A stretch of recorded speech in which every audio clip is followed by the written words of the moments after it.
Румыния астанасында 20 мыңдай адам қала көшелеріне шығып наразылық акциясын өткізді. Олар өткен аптада болған өртке байланысты мемлекеттің премьер-министрі Виктор Понтаның қызметті босатуын талап еткен. Түнгі клубтарының бірінде болған қайғылы оқиға 32 адамның өмірін қиды. Ондаған азамат қазіргі уақытта ауыр халде жатыр. Наразы халық жемқорлыққа қарсы ұрандар айтып, билікті қоғамдық мекемелерде инспекцияның жұмысын қаталдандыруға шақырды. Бухарест қаласымен қатар демонстрация Брашов және Плоеште қалаларында да өтті.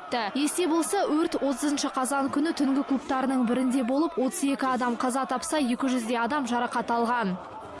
Таяу шығыстың босқындары Еуропаға жету үшін Ресейді кесіп өтетін болды. Мигранттарға туристік визаға рұқсат беріліп, Мурманск облысы арқылы Норвегия шекарасына жол ашылды. Жерорта теңізіне қарағанда қытымыр қыс мезгіліне қарамастан бұл бағыт әлде қайда қауіпсіз. Ресей заңына сәйкес жаяу жүргінші шекараны аттай алмаса, Норвегияда құжатсыз адамдарға айыппұл салады. Сондықтан мигранттар шекараға дейін велосипедпен жүруге мәжбүр. Бүгінгі күнге дейін Мурманск облысы арқылы Еуропаға 1000-нан аса босқын қоныс аударған.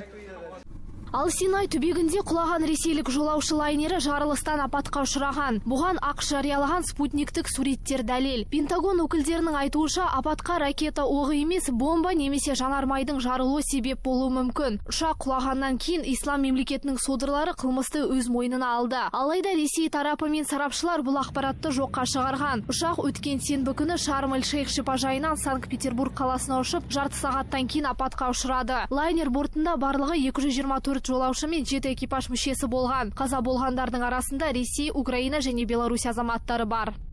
Бразилия астанасында Еуропалық одақ пен дүниежүзілік экологиялық қорының ұйымдастыруымен климатқа арналған конференция басталды. Шараның басты мақсаты атмосферадағы көмір қышқыл газдың көлемін азайту. Конференция барысында Еуропалық комиссияның өкілі Бразилияның экологиялық мәселе шешуде белсенді елдердің бірі екенін атап өтті. Соңғы 10 жыл ішінде Рио-де-Жанейро билігі заңсыз түрде ағаш кесудің көлемін азайтқан.